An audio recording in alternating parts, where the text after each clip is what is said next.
warahmatullahi wabarakatuh.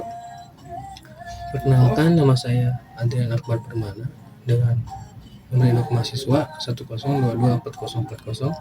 Di sini saya akan membahas materi yang berjudul konsep dasar penganggaran perusahaan. Yang pertama, penganggaran perusahaan. Definisi penganggaran perusahaan. Penganggaran perusahaan adalah proses perencanaan dan pengelolaan keuangan untuk mencapai tujuan organisasi, membantu perusahaan dalam alokasi sumber daya secara efisiensi untuk mencapai target finansial. Lalu fokus utamanya menyediakan kerangka kerja yang mendukung pengambilan keputusan strategis perusahaan. Lalu tujuan penganggaran perusahaan, perencanaan merancang langkah-langkah operasional yang sistematis untuk membantu perusahaan memenuhi tujuan finansialnya. Pengendalian biaya, membantu meminimalisir pengeluaran, tidak perlu melalui pemantauan yang disiplin terhadap alokasi anggaran. Evaluasi kerja, menyediakan tolok ukur untuk menilai efektivitas manajemen dan pencapaian target perusahaan. Peran penganggaran dalam perencanaan strategis, integrasi strategi anggaran menghubungkan rencana strategis perusahaan dengan tindakan operasional yang konkret, memastikan semua pihak bergerak ke arah yang sama. Lalu ada prioritas bisnis, membantu menentukan prioritas berdasarkan analisis kebutuhan utama dan tujuan jangka panjang organisasi. Pengambilan keputusan, memberikan data keuangan yang akurat sebagai dasar bagi pemangku kepentingan untuk mengarahkan kebijakan bisnis. Yang kedua, jenis-jenis anggaran di perusahaan. Apa itu anggaran? Anggaran atau budget adalah rencana keuangan untuk masa depan. Rencana tersebut mengidentifikasi tujuan dan tindakan yang diperlukan untuk mencapainya. Ada dua fungsi utama. Yang pertama, perencanaan atau planning, memandang ke masa depan untuk menentukan tindakan apa yang seharusnya diambil.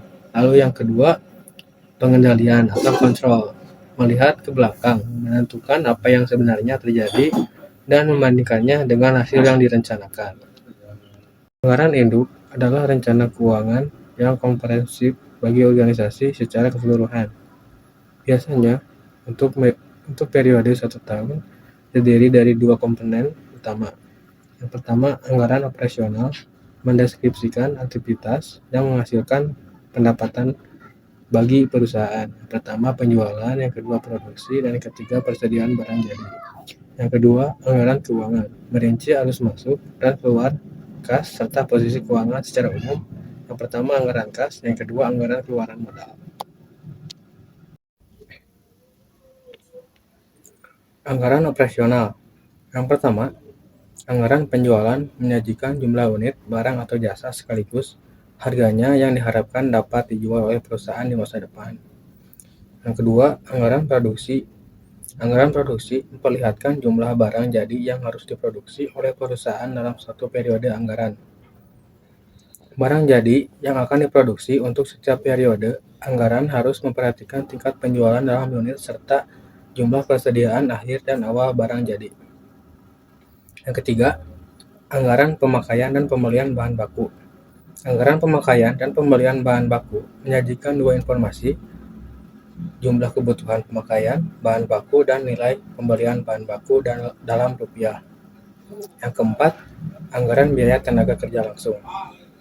Memperlihatkan jumlah jam tenaga kerja langsung yang dibutuhkan untuk memproduksi barang jadi yang ditetapkan dalam anggaran produksi, juga memperlihatkan tingkat upah yang akan diberikan oleh perusahaan kepada tenaga kerja langsungnya.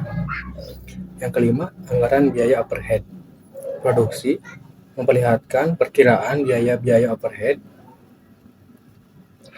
produksi yang harus dikeluarkan oleh perusahaan untuk mencapai target produksi seperti yang ditetapkan dalam anggaran produksi. Yang keenam, anggaran beban operasi memperlihatkan perkiraan beban operasi yang akan dikeluarkan oleh perusahaan dalam satu periode anggaran. Secara umum dibagi ke dalam dua kelompok, yaitu beban penjualan dan beban administrasi. Yang terakhir, anggaran laba rugi. Disusun untuk memberikan informasi kepada manajemen tentang jumlah laba atau rugi bersih yang akan diperoleh perusahaan dalam suatu periode anggaran. Anggaran keuangan. Ada anggaran kas disusun oleh perusahaan agar pihak manajemen memperoleh informasi tentang likuiditas perusahaan pada periode mendatang. Lalu ada anggaran neraca, menyajikan informasi kepada manajemen tentang hasil akhir dari seluruh anggaran yang telah disusun sebelumnya. Atau anggaran penjualan sampai anggaran kas. Arus kas. Yang pertama, perencanaan arus masuk, menjelaskan strategi untuk memaksimalkan pendapatan dari penjualan atau pendapatan luar biasa agar kas tetap sehat. Yang kedua, pemantauan arus keluar, mengontrol pengeluaran operasional seperti pembayaran hutang, pembelian inventory, atau kebutuhan rutin lainnya. Yang ketiga, likuiditas, menyiapkan cadangan keuangan untuk mengantisipasi fluktuasi sementara dalam kas yang dapat mengganggu aktivitas operasional perusahaan. Prinsip-prinsip penganggaran yang efektif. Fleksibilitas adalah perencanaan. Yang pertama, penyesuaian. Anggaran yang fleksibel memungkinkan perusahaan merespon perubahan kondisi pasar secara dinamis. Yang kedua, skenario alternatif. Menyusun berbagai skenario perencanaan anggaran untuk mengantisipasi kebutuhan atau peluang mendadak. Yang ketiga, pengawasan berkala, membuat evaluasi rutin untuk memperbarui anggaran sesuai dengan situasi terkini dan mencapai target. Keselarasan dengan tujuan bisnis. Yang pertama, fokus strategis. Yang kedua, penggunaan sumber daya. Yang ketiga, pengukuran kinerja. Langkah-langkah proses penganggaran. Penyusunan anggaran. Yang pertama, pengolahan data. Yang kedua, analisis data. Yang ketiga, perencanaan prioritas. Yang keempat, dokumentasi anggaran. Lalu juga ada persetujuannya. Yang pertama, presentasi internal. Yang kedua, diskusi evaluatif. Yang ketiga, revisi proposal. Yang keempat, pengesahan dokumen. Lalu juga ada pelaksanaan. Yang pertama, implementasi strategi. Yang kedua, pemanduan. Yang ketiga, identifikasi penyimpangan. Yang keempat, revisi pelaksanaan. Pengendalian anggaran perusahaan. Menetapkan batas anggaran, perencanaan awal, menentukan kebutuhan anggaran berdasarkan analisis tujuan perusahaan, operasional, dan prioritas jangka pendek dan serta panjang. Kategori pengeluaran membagi anggaran ke dalam kategori seperti SDM, pemasaran, produksi, agar lebih mudah dikendalikan dan sesuai batasan. Pengawasan disiplin, memberlakukan prosedur persetujuan untuk setiap pengeluaran agar tetap berada dalam batas anggaran yang telah disepakati. Pemantauan kinerja anggaran, seperti pelaporan rutin, identifikasi penyimpangan penggunaan alat digital, lalu menyesuaikan rencana untuk mengatasi perbedaan. Analisis penyebab, mengidentifikasi penyebab utama perbedaan, seperti kenaikan harga bahan baku atau perubahan prioritas proyek.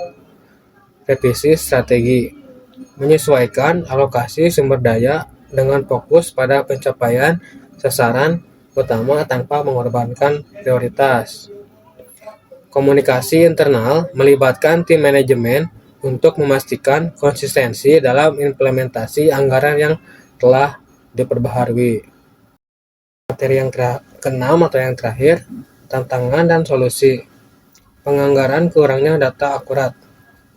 Penyebab utama, data yang kurang valid atau tidak diperbaharui secara berkala menghalangi pengambilan keputusan yang tepat. Solusi yang cepat, implementasi sistem data real time untuk memperbaiki akurasi laporan anggaran. Dampak positif, mendukung proyeksi keuangan yang telah tepat dan pengelolaan biaya yang lebih efektif. faktor eksternal yang tak terduga. Analisis risiko.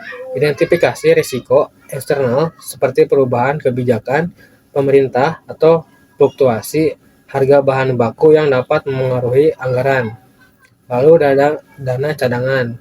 Mengalokasikan sebagian anggaran untuk dana darurat, memastikan perusahaan tetap mampu beroperasi dalam kondisi pasar yang tidak stabil.